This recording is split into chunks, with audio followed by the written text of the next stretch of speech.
हम बतायो ना सके भगवान हमका इतना अच्छा पति दे हैं, इतना अच्छा पति दे हैं, इतना अच्छा पति दे हैं, सोचू ना सकत जाते आप सब। अरे वह इतना अच्छा, हाँ हमका इतनी आज़ादी दे हैं, इतनी आज़ादी दे हैं कि हम घर मस चाहे जितना काम कैली ओकर कहूँ गिनती ना न क्यों ऊपर रोक टोक ना लगा सकत।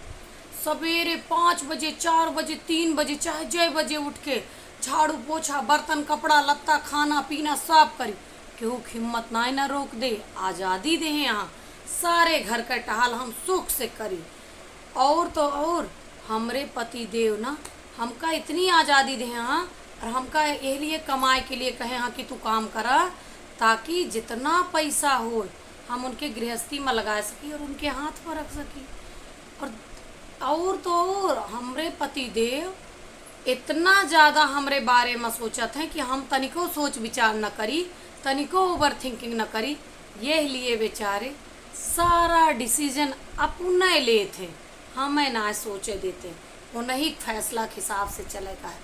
और आप सब सोचिए कि हमरे हस्बैंड का ई लागत है कि हम ज़्यादा ना बोली, हमारे एनर्जी ना ज़्यादा वेस्ट हो, ये लिए वह बेचारे एक कोने में बैठ के चुपचाप मोबाइल चलावत रहते।